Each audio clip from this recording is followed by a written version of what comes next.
Hi guys, we are doing pages 23 and 24 today. You are definitely going to need your graphing calculator, and if you're not writing directly on the packet, you're going to need some graph paper. Okay, so today we're doing solving a quadratic linear system, but using the graph. One thing that I would suggest is that if you're solving it graphically, you could always use algebraically to check it. Okay.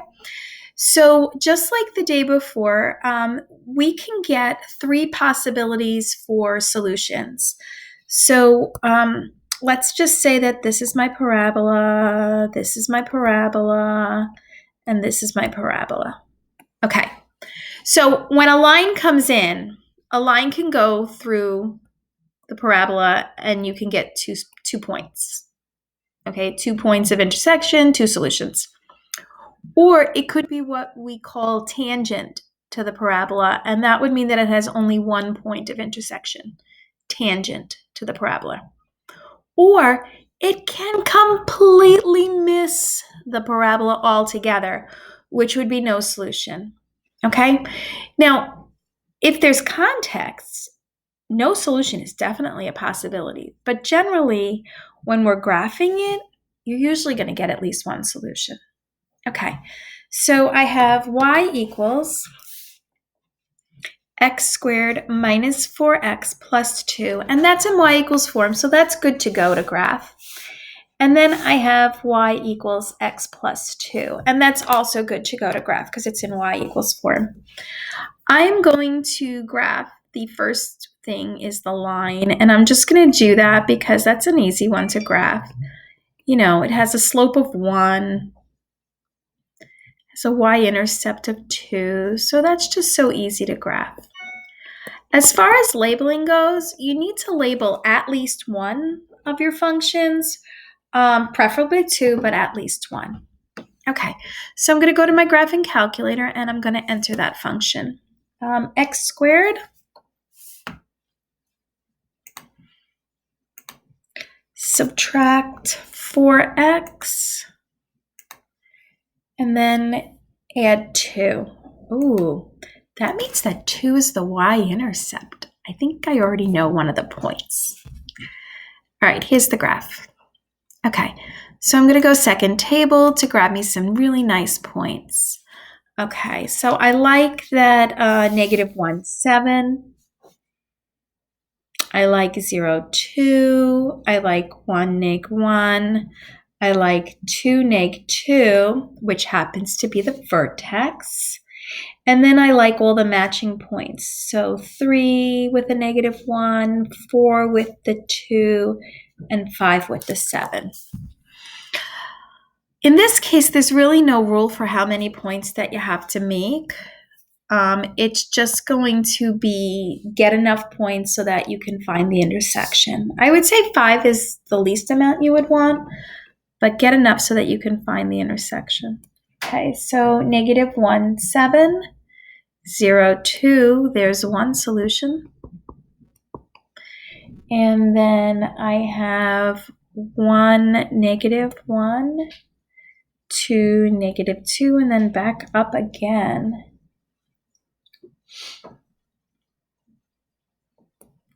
2 and 5, 7. Look at that. So this parabola opens up. Looks like that. Oh, I almost missed the point, but that's it. Okay, so here's our 2 points of intersection. 0, 2 and 5, 7. Make sure you find points. Okay, these are not like the roots where it's just the x value. This is actual an ordered pair points. Okay. And you would have been best if I copied the table on the paper. So I'm just going to copy it quickly. 0, 1, 2, 3, 4. And I went down to 5. So this I had a 7, and then I had 2 and 2. Notice the symmetry. I had -1 and -1, and I had a -2. Okay? So that's one of them. All right, so here's my next one. Again, it's in y equals form, which is great. And the line is in y equals form, so I'm going to go straight to the line. And the slope is 1/2, so up 1 over 2, up 1 over 2, up 1 over 2, up 1 over 2, up 1 over 2, up 1 over 2. Okay, so here's my line. And I'm going to go to the graphing calculator to get some points for my parabola. Okay, so x squared minus 4x plus 3. Oh, very similar. Just got to change the 3. Second table, which means I'm going to have a lot of similar points. 3 is 1 more than 2. So all of these points are actually just going to be 1 point higher. So -1 is going to be 8, 0 is going to be 3, 1 is going to be 0, 2 is going to be -1, 3 is going to be 0, 4 is going to be 3, and 5 is going to be 8. I just added 1 to all the points that I already had, added 1 to the y value.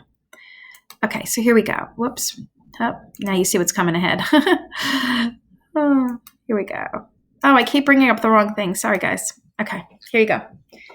All right, let me change my color. Oh, I hope this shows up. That would be pretty. Okay, so here are my points that I'm using. I'm going from -1 to 5. And I had 8 with 8. I have 3 with 3. Again, notice the symmetry. I have 0 with 0, and I have -1. So 2 comma -1. And then over here. And 1, 2, 3 over here. And then 8 is up here. Sorry, my phone keeps going up. I should have silenced it. Okay. So now this point here I can find fairly easy. That is 4 comma 3. This point I can't find that easy, so I'm going to show you how to do that on the graphing calculator, okay? If it's a multiple choice question, a lot of times, as long as you know approximately what it is, like I'm going to guess that it's around 1/2 and maybe 1.5. You can guess, and you should be close enough, but I'm going to show you how to do this on the calculator. Okay, so I already had the parabola in, so I'm just going to type in the line. Alpha y equals gives me my fraction. So that's going to be 1/2. Sorry if I'm moving slow for you today. 1/2 x plus 1. And here's the graph. So you'll notice that it does look very similar to the one that I drew, except my face is on this one. So here we go. So now if you remember when we did lines, this point is called an intersection. So I'm going to find that. To find that, you use second trace, which is calc. And you're looking for intersection, which is choice 5. And you just want to move that cursor to approximately where you think it is. It doesn't have to be perfect. It just has to be close enough. Okay, so I think it's there. That looks pretty good to me. And you're going to hit enter again. And you see how it says guess. So like this is my guess. And then it actually tells me the correct answer down here on the bottom of the screen.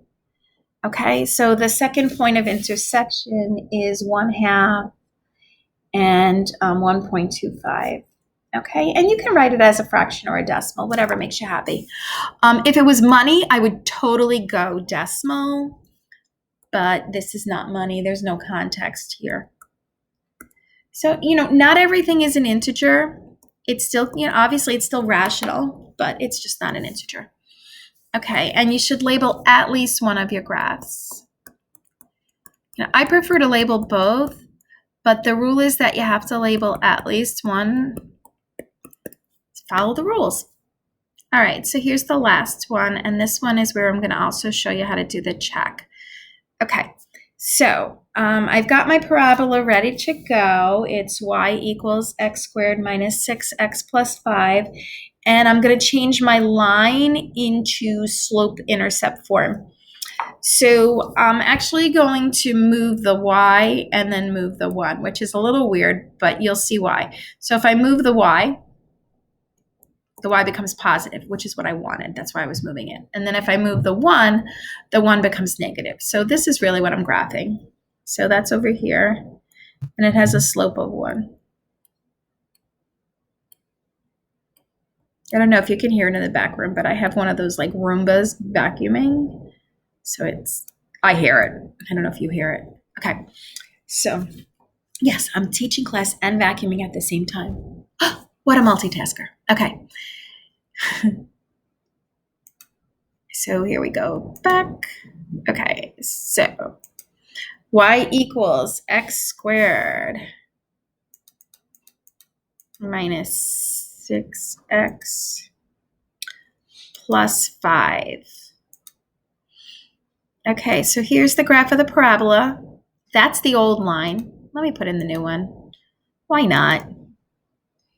What was it, x minus 1? Oh, I hope that's right. Otherwise, I'm going to have to go back and change it. All right, so here's my graph. So we're looking for something that's going to look like this. Looks pretty nice. And I can actually see the 2 points of intersection. Okay? So we would copy this graph onto our paper. The paper's over here. And I forgot to get the points, of course. Second table for some points. These points, 45, no bueno. But, if you go lower, you got some good points. I like 0, 5. 1, 0 is a nice one. 2, neg 3. 3, neg 4. 4, neg 3. 5, 0, and 6, 5. Those are some good points. Okay. So I'm going to put, I did it again. Oh, bay. All right, here we go. All right, so let's change to a nice spring color. How about this pretty one here? I hope you guys can see these colors because they're so nice. All right, so that's 0, 5, 1, 0. That's one of the points. 2, neg 3. 3, neg 4. And if you notice, like whenever a equals 1, the coefficient of the quadratic term, you always get this little, you see it? It's pretty cool. Because what happens is the rate of change, the average rate of change from the vertex to the next integer point is either -1 or +1 whenever a equals 1. And that's how you can always tell if you have the correct graph, if you're matching from vertex form. You want to look for the vertex, and also you want to look for the correct coefficient of the quadratic term. So that's nice looking. All right, so I got another point of intersection there, and it's 6, 5. Okay, so I'm going to label my quadratic. Okay, all right, so I'm going to show you the check. To do the check, you take the answer, and I'm just going to show you one of them.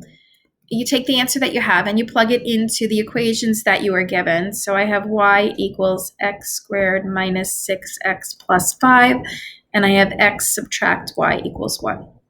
Okay, so I plug in 0 for y and I plug in 1 for x. Okay, 1 squared is 1. 1 minus 6 is -5. -5 plus 5 is 0. Checkerino. Okay, 1 minus 0 equals 1. 1 equals 1. Checkerino. Yay, yay. Trust me here. Okay? All right, hope you're having a great day. Hope you understood this. If you have any questions, please just let me know. I will be more than happy to Zoom with you, call you, give you any help you need. All right? Have a great day. Say hi to your families. Bye.